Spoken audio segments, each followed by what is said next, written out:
It's been revealed former West Australian Premier Mark McGowan has taken a number of jobs in the private sector less than 6 months after his shock resignation. Questions are being asked whether Australia needs a cooling off period for politicians before they can go into lobbyist roles.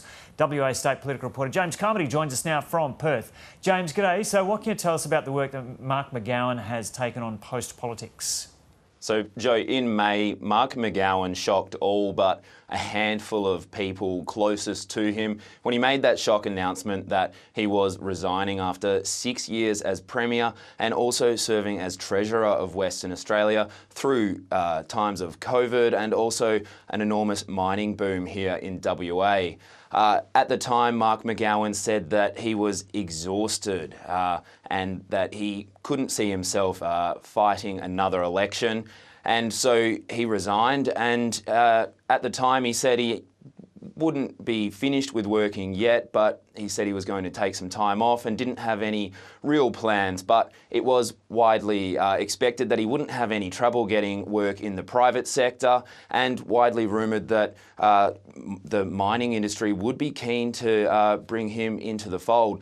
It's since emerged that Mark McGowan has taken on a number of strategic advisory roles, two with mining companies, that's BHP and Mineral Resources. It's also emerged that he's taken on a role with APM Human Services International, and then also with Bondi Partners. That's a US and Australian consulting firm formed by Joe Hockey, former federal Liberal Treasurer.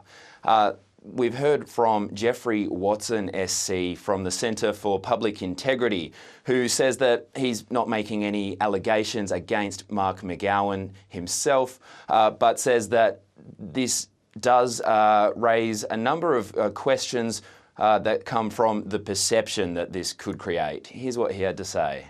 The perceptions created by this are completely wrong.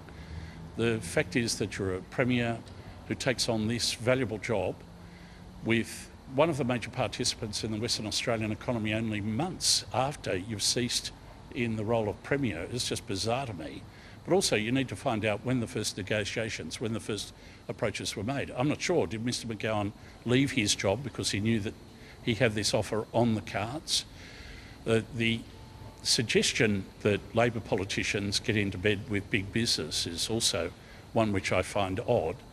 And now to hear that he has taken a role with a prominent conservative-oriented lobbying firms is exceptionally bad.